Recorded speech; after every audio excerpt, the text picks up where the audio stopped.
चलिए नेक्स्ट में क्या करना है, fill in the blanks with and but.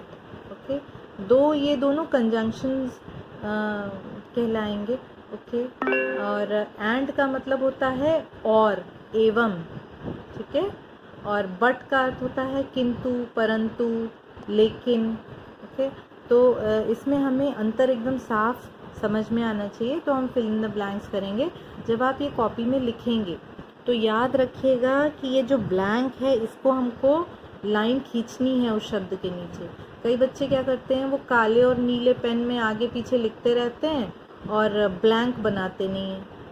तो आप पेन चाहे बदलें या ना बदलें, लेकिन उसके नीचे लाइन बनाना वो बहुत ज़रूरी है। चलो देखो क्या है, Ram dash Shyam both like to play. Okay, दो लोग हैं, एक राम है एक श्याम है, बोथ लाइक टू प्ले, दोनों को खेलना पसंद है। तो यहाँ पे और आना चाहिए ना, हिंदी वाला और, एवं आना चाहिए, है ना।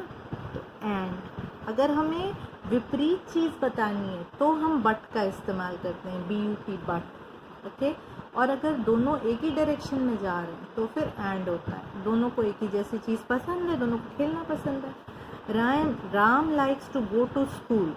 Okay, dash Shyam does not like school at all, Ram को स्कूल जाना पसंद है, श्याम को स्कूल बिल्कुल भी, एट ऑल, बिल्कुल भी पसंद नहीं है।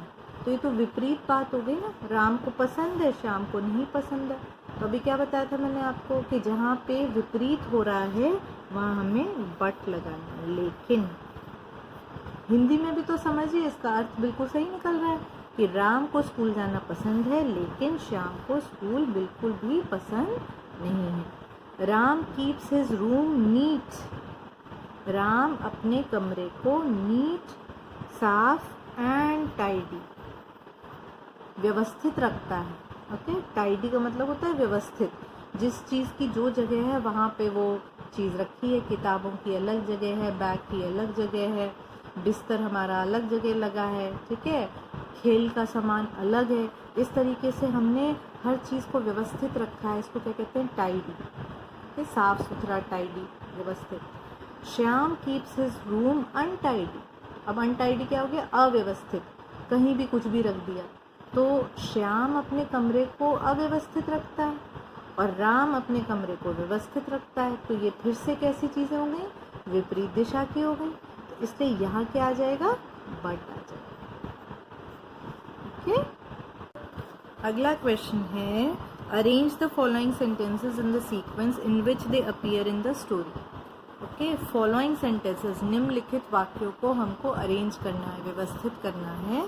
सीक्वेंस का अर्थ होता है क्रम, ठीक है, जिसमें कि वह प्रकट होते हैं इन द स्टोरी, कहानी में जिस तरह से वो प्रकट होते हैं उसी क्रम में हमको नीचे दिए हुए वाक्यों को लगाना है। कितने वाक्य दिए हैं भाई, 6 वाक्य दिए हैं। इन सब के अर्थ हम समझ लेते हैं, आगे पीछे हम कर ही लेंगे क्योंकि कहानी हमें पता है। The king was sad and worried, राजा दुखी और चिंतित था। तो एकदम शुरू में थोड़ी ना था, ये तो बाद की बात है। Many of his soldiers way killed, उसके कई सैनिक मारे गए थे। तो तीसरा वाक्य क्या है, raja was wise brave and kind, समझदार था, वीर था, दयालु था। तो हाँ, ये कहानी की शुरुआत में होता है। Once a neighbouring king attacked his country, पड़ोस के एक राजा ने उस पर हमला कर दिया था। People were very happy in his kingdom, okay, लोग बहुत खुश थे। तो ये हमले के बाद थोड़ी ना खुश होंगे, तो पहले की बात होगी।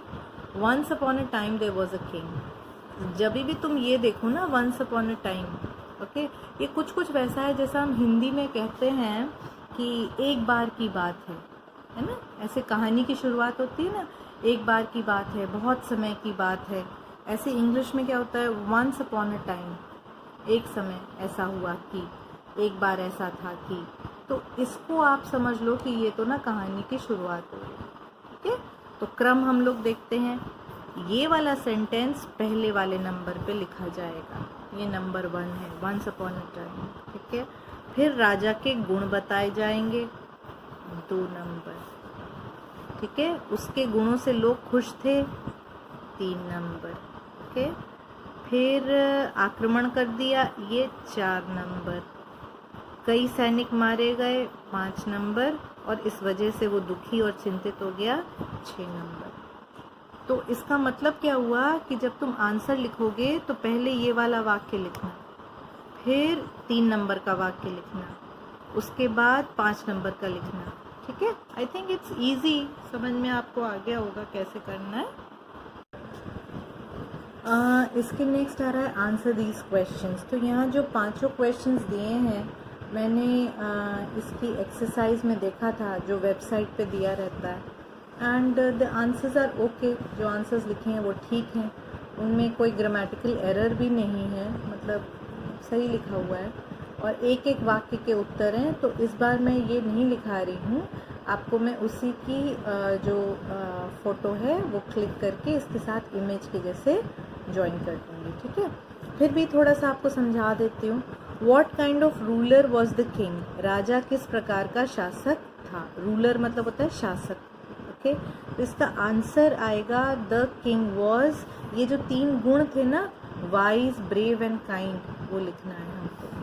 हु अटैक्ड हिज कंट्री, उसके राज को या देश पे किसने आक्रमण कर दिया था? तो नेबरिंग किंग।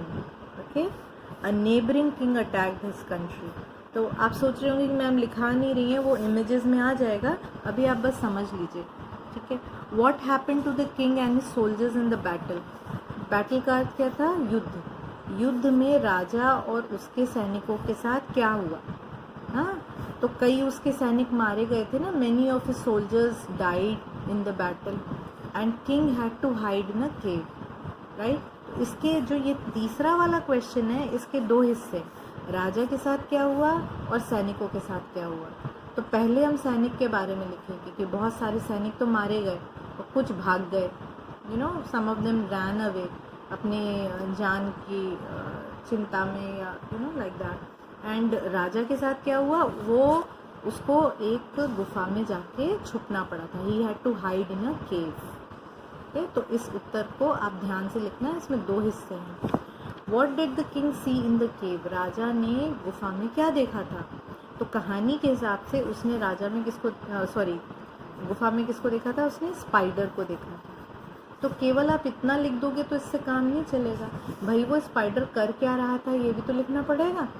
तो spider was climbing the wall, और वो बार बार गिर जाता था, है ना, स्लिप हो जाता था, लेकिन अंत में वो ऊपर चढ़ गया। ये पूरी जो कहानी है ये 2-3 वाक्यों में हमको यहाँ पे लिख देनी है, वो उस इमेज में आपको मिल जाएगी। तो राजा ने क्या देखा? स्पाइडर को चढ़ते हुए देखा, वो पहले फिसल जाता था और अंत में ही succeeded in climbing the wall. What moral do you get from the lesson? आपको इस लेसन यानी पार्ट से क्या मॉरल, सबक मिलता है, क्या अच्छी चीज़, क्या अच्छा गुण सीखने के लिए आपको मिला, है ना। तो मेरे ख्याल से आप में से कोई भी क्लास में होता तो कोई ना कोई बता ही देता कि हमें क्या मॉरल मिलता है, that we should keep trying, right. हमको कोशिश करते रहना चाहिए, even if we don't succeed. अगर हम किसी चीज़ में सफल नहीं हो रहे हैं तो भी हमें हार नहीं माननी चाहिए और हमें बार बार ट्राई करते रहना चाहिए, दैट इज़ द मॉरल। तो एनीवेज, ये मैंने आपको समझा दिए इसके सारे उत्तर, और जो उत्तर कैसे लिखने हैं वो इमेजेस मैं इसके साथ अटैच